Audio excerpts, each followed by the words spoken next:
ভাড়ে করে কি খেলাম? চা। হাকিম ওখান থেকে এক ছুটে গিয়ে আমাকে চা এনে দিল। বুঝতে পারছেন? আপনাদের দিল না কেন? দিল না এত ভাড় নেই, এত ভাড় নেই। সাফ কথা, ভাড় যার, হ্যালো, ভাড় যার চা তার, মুর্শিদ যার হেদায়েতে তার। বলুন না সুবহানাল্লাহ। নিজের দুঃখ দুঃখ করার টাইম নেই। ওর দুতলা বিল্ডিং দেখে দুঃখে বুক ফেটে যাচ্ছে। সারা কেমন করেছে দেখেছিস? হারামের পয়সা পড়বে না, কোথাতে ঝেড়ে এনে কোথাকার মাল কোথায় দিয়ে কিরম করেছে দেখেছিস? আবার ওর বুক ফেটে যাচ্ছে। কষ্ট করে ছেলেটা একটা বুলেট কিনেছে। চাচা তোমার ছেলে কবে কিনবে? বলে কেন? ওই ওর ছেলে কিনেছে। বলে কিনলে হবে না তো, যেদিন পড়বে বেলচাই করে তুলতে হবে। তাহলে কি সর্বনাশে লোক দেখেন, ওর খুব কষ্ট হচ্ছে, তার মানে ওর বাইক সহ্য করতে পারছে না। আচ্ছা আমি কি তাকে বলতে পারি না যে এইগুলো ব্যাপার নয়? ব্যাপার হচ্ছে কি আমার ইমানের। ইমান কি? আমানতু বিল্লাহি, আমি ইমান আনছি আল্লাহর উপরে, ওয়া মালাইকাতি এবং তার ফেরেশতার উপরে, ওয়া কুতুবিহি এবং কিতাবের উপরে, ওয়াল ইয়াউমিল আখিরে এবং শেষ দিন, ডে অফ জাজমেন্টের উপরে আমি ঈমান আনছি। ওয়াল কদরে খায়রিহি, আমি যে ভালো যা পাচ্ছি তকদিরের ভালোটার উপরেও আমি ঈমান আনছি। ওয়া শাররিহি, বেটা ব্যবসাটাই ডুবে গেল, খারাপ কিনা? বাড়িটা ইনকমপ্লিট রয়ে গেল, খারাপ কিনা? মেয়েটার বিয়ে ভেঙে গেল, খারাপ কিনা? ওয়াল কদরে খায়রিহি ওয়া শাররিহি, তকদিরের খারাপটাও আমি তো ঈমান আনছি। মিনাল্লাহি তাআলা আল বাস বাদাল মাউত।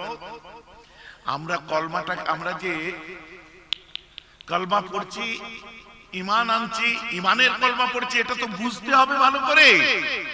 তার জন্য দরকার শায়েখ মান ইয়াহদিহিল্লাহু ফাহুয়াল মুহতাদ ওয়া মান ইউদ্লিল ফালাম তাজিদ লাহু ওয়ালিয়্যাম মুরশিদা। আপনি কলমা পড়ে কলমা পড়নেওয়ালা হলেন, আরেকজন কলমা পড়ে আল্লাহর ওলি হলো। কেন?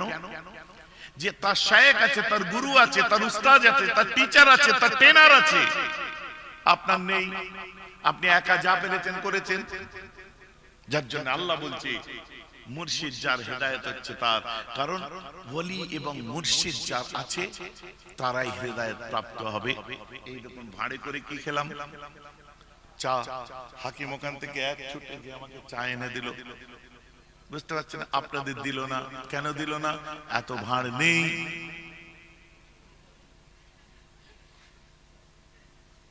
এত ভাড় নেই। সাফ কথা, ভাড় যার, হ্যালো, ভাড় যার চা তার, মুর্শিদ যার হেদায়েতে তার। বলুন না সুবহানাল্লাহ।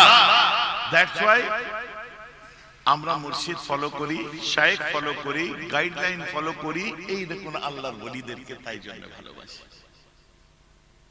অন্য কোনো কারণ। এটুকু বলে এবার বিদায় নেব, বুঝলেন? নাহলে আপনারা যা জাঁকিয়ে বসেছেন আমার সর্বনাশ করবেন, বুঝতে পেরেছি।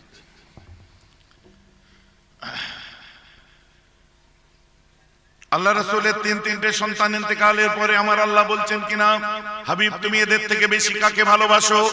বলছে আমার আল্লাহ, আমি আমার সন্তানদের থেকে বেশি আমি আমার গুনাহগার উম্মতি গুলোকে ভালোবাসি।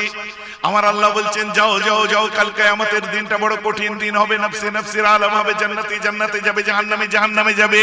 হ্যাঁ আমার হাবিব, মাথার উপরে সূর্য নেমে আসবে, পানি পানি করে চিৎকার করে মাথার মগজগুলো টকবক করে ফুটতে আরম্ভ করে দেবে, কোথাও পানি পাবে না। ওই সময় তোমার এই তিনটে বা মতান্তরে চারটে সন্তান যে চলে গেছে, এগুলো বেকার ভেবো না। শরীর খারাপ হলে একটা খাসি মাদ্রাসায় কি করতে দিই? সাদকা।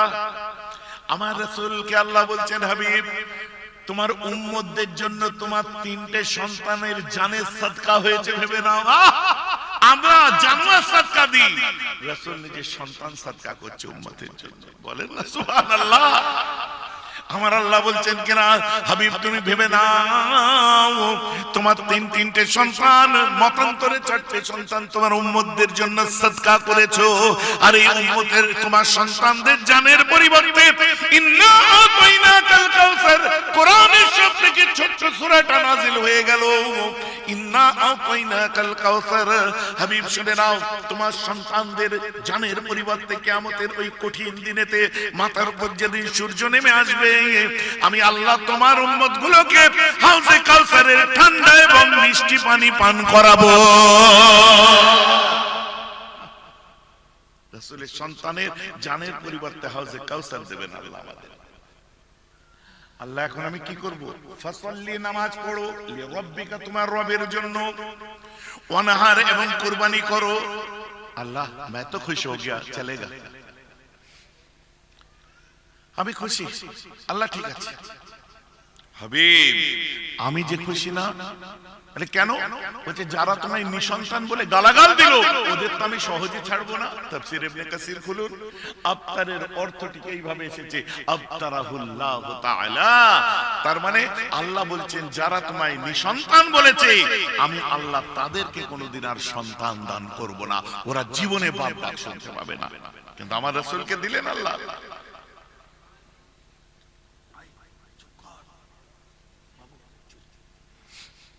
আমার রাসূলকে কিছুদিন পরে এসে আমার রাসূলকে দিলেন, আব্বা ডাক শুনলেন তো আমার রাসূল কি আসলেন, সালতানাত ইসলামের মুকদ্দাস শাহজাদি, আলমে তাতহীরের মালিকা আমাদের মা, আমাদের ফাতেমা এসেছিলেন। আম্মা খাদিজা এসে লজ্জা করে বললেন, হুজুর কি লজ্জা করছে, বলো না খাদিজা। বলছে আই ওয়াজ প্রেগন্যান্ট अगेन, হুজুর আমি আবার সন্তান সম্ভবা হয়েছি, আমি কনসিভ করেছি, আমার পেটে বাচ্চা এসেছে হুজুর। আমার রাসূল একদম বাচ্চা ছেলের মতো হয়ে গেলেন, একদম সিরিয়াস, কেয়ারফুল। খাদিজা তুমি রেস্ট করো, শুনছেন তো নাকি? খাদিজা তুমি রেস্ট করো, পা আস্তে আস্তে ফেলবে, পিচ্ছল জায়গায় পা ফেলবে না, উঁচু থেকে নিচে জোর করে নামবে না, এবং তুমি রৌদ্রে বেশি ঘুরবে না, তুমি আরাম করো, আর ইশরাবুল মা, বেশি বেশি করে পানি পান করো। জোরে বলুন না সুবহানাল্লাহ। তাহলে আমার সংসারের কাজগুলো কে করবে? আমার নবী কোনো চিন্তা না করে ইশারা করে দেখাচ্ছে, কি দেখালে? আমি। তার মানে আমার রাসূল বলতে চাচ্ছেন, খাদিজা তোমার সংসারের কাজ করার জন্য আমি মুহাম্মদ আছি তো। বলেন না সুবহানাল্লাহ। বউয়ের সংসারে একটু কাজ করা, এটা রাসূলের সুন্নাত। বউকে ভালোবাসা রাসূলের সুন্নাত। আম্মা খাদিজা রান্না করছেন, আল্লাহ রাসূল গেছেন, যাওয়ার পরে পাশে বসেছেন, চুপ করে বসে চোখ ভরা পানি নিয়ে ভাবে কাঁদছেন। একসময় আম্মা খাদিজার দিকে দেখে পাগড়ির কোণটাকে নিয়ে আম্মা খাদিজার চোখটা আস্তে করে মুছিয়ে দিলেন। কপালে ঘাম, উত্তপ্ত রৌদ্রে রান্না করছে, ঘামটা মুছিয়ে দিলেন। আম্মা খাদিজা বলছে, আপনি এখানে কি করছেন গরমে? শিগগির ঘরে যান। বলছে, খাদিজা আমার বুকটা ফেটে যাচ্ছে, তুমি আমার সংসারের জন্য কত কষ্ট করছো। আম্মা খাদিজা বলছে, শিগগির ঘরে যেয়ে বসেন। আপনি যদি ঘরে না যান, আপনি বাইরে থেকে ইসলামের খেদমত করে কাজ করে ফিরেছেন, আপনি এখানে থাকলে আমার আরো কষ্ট হবে, আপনি ভিতরে যান তো। স্ত্রীর কপালের ঘাম, রান্না করার কাজ করার সময় স্ত্রীর কপালের ঘাম মুছে দেওয়াটাও রাসূলের সুন্নাত। কিন্তু শর্ত হচ্ছে বউটা নিজের হতে হবে, লোকের বউয়ের কপালের ঘাম মোছাতে যেও না। হেসে বললেন, ব্যাপার আছে, আমি এমনি বলছি না। আল্লাহ রাসূল আম্মা খাদিজার কোলে মাথা দিয়ে শুয়েছেন। যখন ওহী আসে, তাকে বলছে, খাদিজা তোমার চেহারার দিকে তাকালে আমি মুহাম্মাদের জানটা ঠান্ডা হয়ে যায়, আমি প্রশান্তি লাভ করি। বউয়ের কোলে মাথা রাখাটাও রাসূলের সুন্নাত, কিন্তু শর্ত হচ্ছে নিজের হতে হবে। হাকিম বুঝতে পেরেছিস তো? কি হাসছে দেখো ভাইজান, আমার কথা রাগ করবেন না, ভুল বুঝবেন না, আমি শুধু বুঝাতে চাচ্ছি আমার রাসূল নিজের সন্তানদের কোরবান করেছিলেন আমাদেরই জন্য। আমাদের কর্তব্যটা কি রয়ে গেল? গাঁজা টানা, বেহরমতি করে বেড়ানো, সর্বনাশ করে ঘুরে যাওয়া, মদ খাওয়া। নিজের দুঃখ করার টাইম নেই। ওর দুতলা বিল্ডিং থেকে দুঃখে বুক ফেটে যাচ্ছে। সারা কেমন করেছে দেখেছিস? হারামের পয়সা করবে না, কোথাতে ঝেড়ে এনে কোথাকার মাল কোথায় দিয়ে কিরম করেছে দেখেছিস? আবার ওর বুক ফেটে যাচ্ছে। কষ্ট করে ছেলেটা একটা বুলেট কিনেছে। চাচা তোমার ছেলে কবে কিনবে? বলে কেন? ওই ওর ছেলে কিনেছে। বলে কিনলে হবে না তো, যেদিন পড়বে বেলচাই করে তুলতে হবে। তাহলে কি সর্বনাশের লোক দেখেন। ওর খুব কষ্ট হচ্ছে, তার মানে ওর বাইক সহ্য করতে পারছে না। আমার যুবক ভাইদের বলি, বাইক যখন চড়বে হেলমেট পরে চড়বে। কি হেলমেট ছাড়া বাইক চড়বে না, কারণ এটা কোনো ফ্রি ফায়ার গেম নয় যে তোমাকে রিভাইভ দিয়ে তুলবে। One and only life. একবার টুক করে কোথায় লাগতে কোথায় লেগে যাবে, লাইফ শেষ।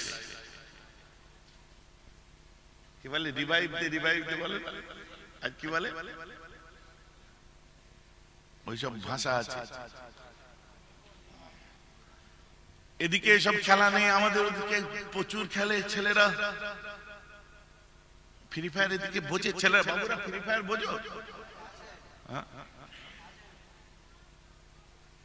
ওইখান থেকে বোঝা আমি ইশারা করছে না। আমাকে দেখে কি লাগে? বোকা। মোটা লাগে জানি, কিন্তু বোকা লাগে।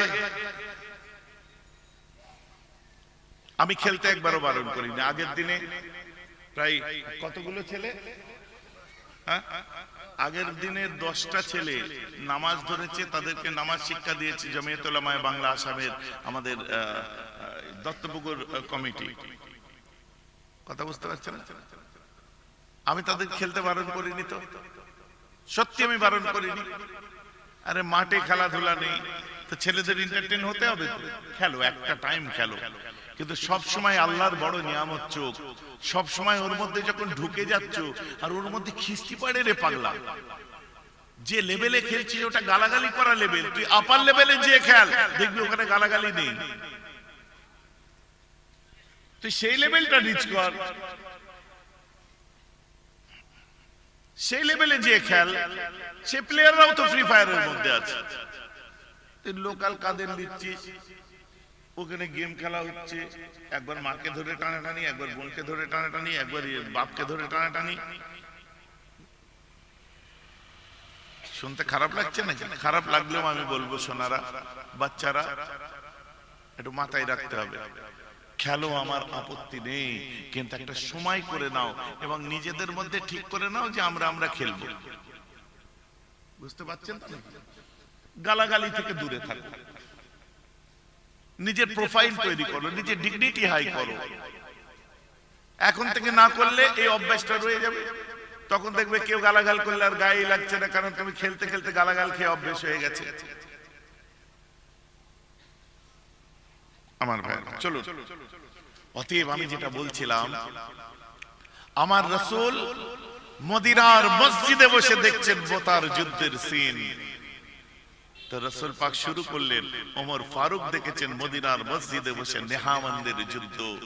আর হামিদ জালালি সাহেবজাদা মাহমুদ বাগবাতিয়ারি উল্টো দিকে ফিরে আছে, ঘরে ঢুকেছে, সঙ্গে সঙ্গে সালাম দিয়ে বলছে, আমার পীরের ছেলে এসেছে, নাস্তা নিয়ে আসো। বলেন না সুবহানাল্লাহ। এখান থেকে বাড়তে বাড়তে কোথায় চলে গেলাম? 1 ঘন্টা। ক ঘন্টা হলো? এই কটা বাজে রে? সময় কোথা দিয়ে গেল বুঝতে পারছেন? আমি কতক্ষণ উঠেছি? আশিকানে মাশুকান জিস্ত কিরামান কাতিবিনা হাম খবর নিস্ত। আশিক আর মাশুকের দিলের অবস্থা কি হয়? সেই দিকে মেয়েটি বসে আছে, ছেলেটা এখানে বসে আছে। কিছুক্ষণ পরে দেখে মেয়েটা ওখান থেকে গায়েব, ছেলেটা এখান থেকে গায়েব। কোথায় গেল? দেখে সেই একটা গাছের নিচে কাঁধে কাঁধ মিলিয়ে দুজনে প্রেম বিনিময় করছে, মনের কথা বিনিময় করছে। এতগুলো লোক বুঝতেই পারলো না কখন দুজনে ইশারা করেছে। তাই শায়ের বলছে দুনিয়ার প্রেমিক প্রেমিকার ইশারা তোমরা যেমন বুঝতে পারো না, দুনিয়ার প্রেমিক প্রেমিকার ইশারা যেমন তোমরা বুঝতে পারো না, আল্লাহর যারা আশিক হবে, রাসূলের যারা আশিক হবে, আল্লাহ রাসূলের কথাই কখন তারা ধস হয়ে যাবে, তাদের সম্পর্ক কোথা থেকে কোথায় যাবে। কিরামান কাতিবিনা হাম খবর নিস্ত, দুনিয়া তো দূরের কথা, কাদের ফেরেশতাও বুঝতে পারবে না।